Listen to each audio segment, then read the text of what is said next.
en aquella època va ser un canvi molt significatiu per ampliar capacitats industrials i crear noves expectatives de creixement a la pròpia empresa. Estem parlant d'una situació de microempresa que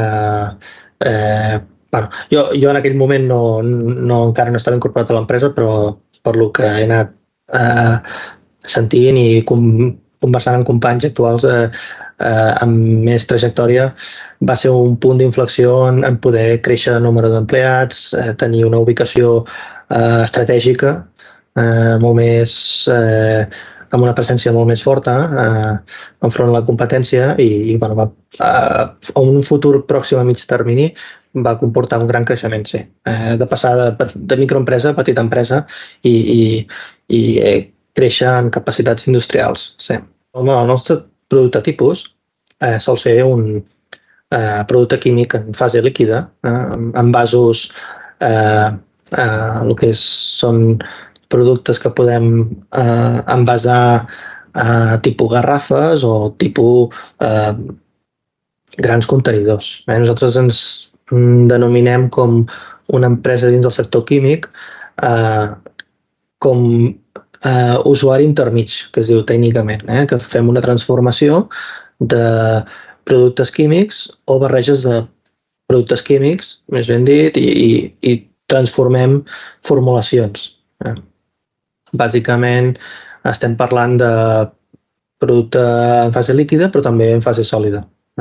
I corresponen realment a additius que afegim en altres mescles. O sigui que transformem producte químic fins que l'usuari final pot fer-lo servir. Mira, actualment ens movem amb unes 10 tones l'any. El tamany d'empresa que som, tenim una part que l'hem externalitzat, també, llavors tenim una empresa, un proveïdor extern que ens crea unes comandes i unes fabricacions en les seves instal·lacions i nosaltres fem la distribució en nom nostre. I hi ha un petit remanent que sí que ens encarreguem nosaltres de fabricar a les nostres instal·lacions, ja que tenim una miqueta el know-how de com barrejar aquestes substàncies i crear el producte final.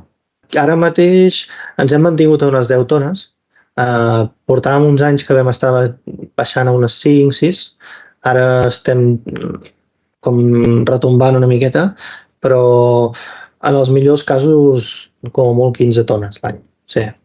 Estem parlant que també, segons com evoluciona el mercat tipus dels nostres clients, la demanda és més o menys i ens ajustem una miqueta.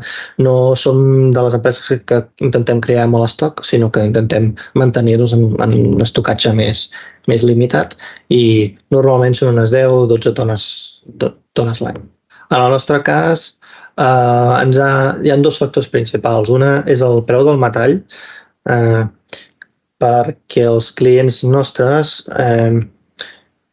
la matèria prima és el metall i el producte químic que ens compren és per fer uns recobriments o tractaments superficials sobre aquests metalls. Llavors, com més alt és el preu del metall, metalls preciosos, per exemple, doncs el nostre producte també s'ha de vendre més car i això fa baixar la demanda. En tema de proveïment de producte químic i d'altres substàncies, sí que és veritat que la pandèmia ens va afectar perquè moltes empreses van estar tancades i no podien anar els treballadors a les plantes a fabricar, llavors consumien menys, és cert. Però el principal hàndicap que tenim és el preu de les matèries primes, els metalls preciosos i metalls més comuns que ens condicionen a l'hora de vendre el producte químic.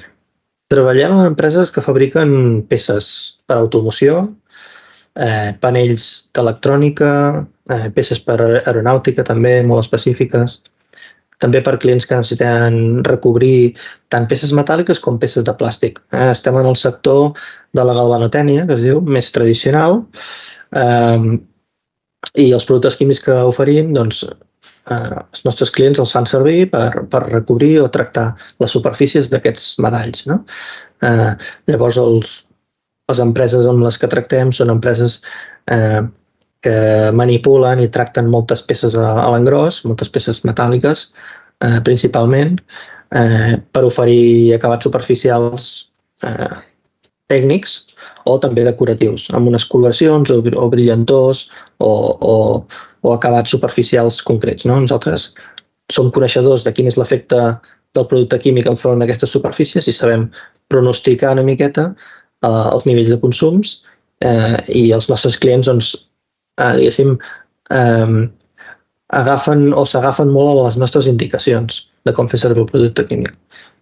Llavors, sobretot són clients, hi ha clients grans, hi ha empreses més petites també, clients petits. Tenim una gran varietat de clients també a nivell de tamanys. I bé, bàsicament estem parlant d'automoció, les més grans, i clients més de joieria, per exemple, joiers, doncs petites empreses, i mitjanes empreses diríem que són més productes per fer sèries curtes de peces metàl·liques. Però fins i tot al final de tot doncs, hi ha empreses grans com Airbus o Seat que acaben comprant aquestes peces acabades, no? En els nostres clients més immediats. Bé, va ser una línia de negoci que es va crear des de dins de Champlate Materials.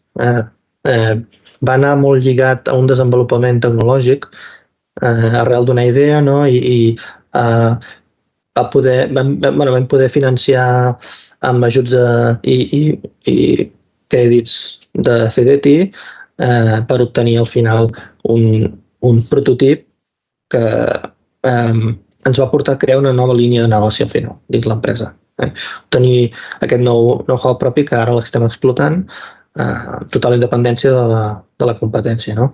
Això és la gran avantatge que hem pogut obtenir i ara realment aquesta línia de negoci s'ha ascendit i ja hem creat com una empresa paral·lela que pot explotar d'una forma independent de Champlate Materials i deixant una miqueta aquestes dues línies de negoci amb societats diferents.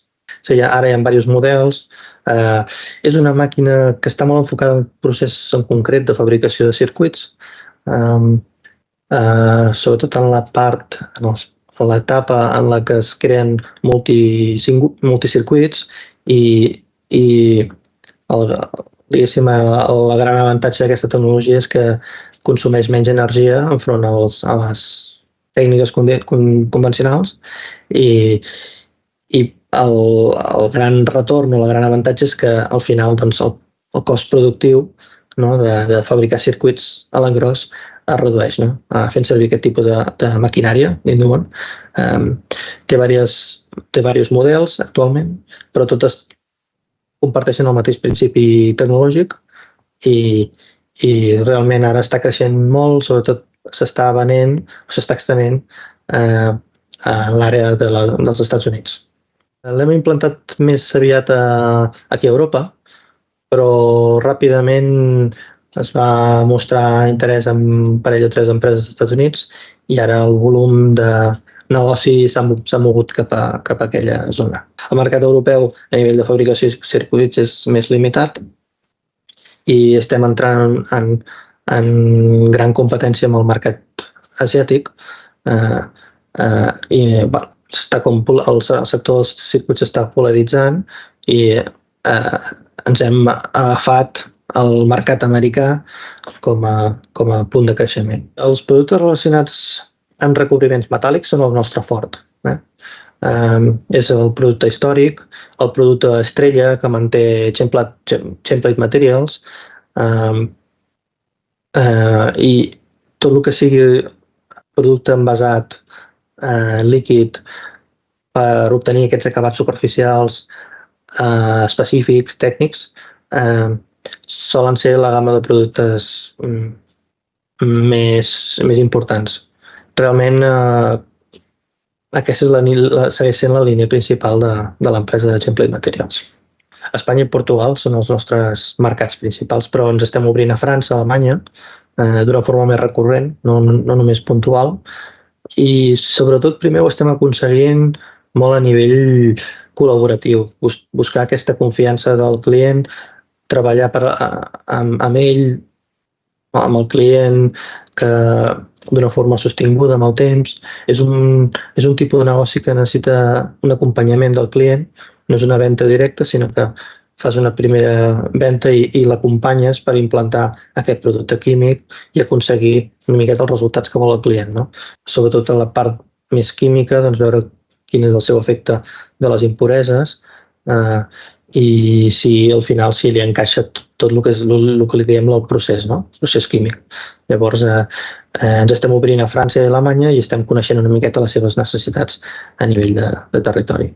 Bé, en principi la creació de la línia de negoci d'Indubon va ser un salt molt important, però després posteriorment van aparèixer altres fites importants i és la creació del primer consorci europeu en la que vam participar, que això va ser el 2018, i el 2019 i 2020 van anar apareixent nous consorcis. Vam anar potenciant molt la branca d'I+D i desenvolupament de producte químic nou, més sostenible, que trenca una miqueta la barrera de lo més convencional i poder oferir productes amb més rendiment i més sostenibilitat i menys impacte en el medi ambient. Al final cada cop estem investigant més processos que consumeixin menys energia i l'acabat superficial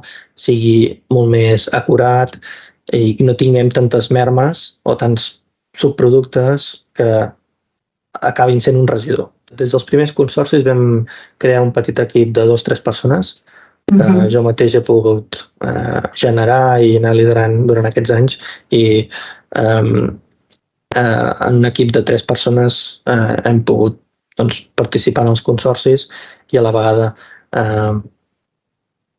desenvolupar aquestes tasques més tècniques que ens han permès obtenir una gamma de productes propis, encara exploratoris, però més acabats que puguem testejar en potencials clients. La prioritat és desenvolupar producte més, diguéssim, tecnològic, d'un caràcter més tecnològic i de servei, també. Llavors, les últimes línies de negoci que estem, o de recerca, més ben dit, que estem desenvolupant o ampliant, és generar un servei més tecnològic, més acurat de monitoritzar característiques i propietats químiques d'aquests productes químics que comercialitzem, generar una tecnologia que ens permeti detectar impureses, incompatibilitats o caducitats que puguem pronosticar, tota una sèrie de tecnologies de sensòrica. Ens estem adentrant en la indústria 4.0 des del punt de vista de la monitorització de les propietats químiques. I això és un servei que volem extendre i vendre als nostres clients primer de més confiança i així crear tota una red de coneixement propi que ens pugui ampliar la cartera de clients. Ens hem de modernitzar aquest sector de galvanotècnia perquè realment estem fent servir tècniques iguals que fa 30-40 anys i el nostre ideal és acompanyar aquesta transformació del sector, sobretot monitoritzant les plantes de producció dels nostres clients. Al final estem operant com si fóssim una enginyeria, acompanyant els nostres clients a transformar i a millorar els processos que ells executen i fabriquen peces a l'engròs, consumint els nostres productes químics, però nosaltres els anem acompanyant i els donem instruccions perquè els facin servir d'una forma més sostenible, tenint el menys residu possible, que l'aprofitin al màxim. El producte químic sabem que es van contaminant, sabem que es van transformant amb el temps, però amb les nostres indicacions des d'aquest punt de vista més tecnològic o d'indústria 4.0, amb les nostres eines els podem anar acompanyant. Amb aquests petits consorcis on participem, incluïm algun client i d'aquesta forma podem començar a treballar amb ells en el marc més de la investigació. Els implantem petites tecnologies o sondes que nosaltres ens permeti fer unes avaluacions i a la vegada ells no els fem parar el procés productiu als clients. Llavors, d'aquesta forma, nosaltres obtenim uns primers resultats, unes primeres exploracions i a partir d'aquí anem optimitzant una miqueta el procés. I al final tots hi acabem guanyant. Si tots optimitzem el procés, nosaltres coneixem millor el procés i sabem com instal·lar aquestes sondes o aquestes tecnologies de monitorització i sobre el client doncs, es beneficia de que li treu més rendiment amb el mateix producte químic, doncs li treu més rendiment. Nosaltres som socis recents i realment ens aporta primer de tot estar dins d'una xarxa de potencials col·laboradors on desenvolupar noves solucions químiques per tractaments superficials. Sabem que estem davant d'una gran xarxa d'especialistes en temes de materials avançats de tot tipus.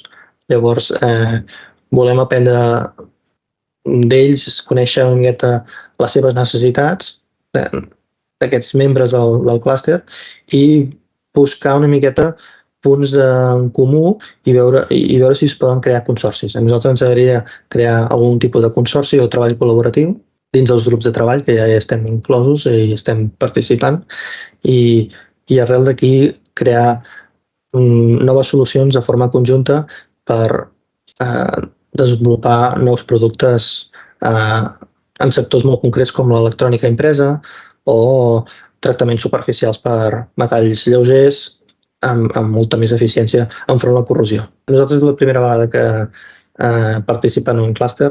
Estem coneixent el concepte del clúster com a dinamitzador i conèixer noves empreses i veiem que té molt de potencial i pot ser molt beneficiós per Simple Materials perquè és una forma ràpida de participar en grups de treballs en la que hi podem aprendre molt.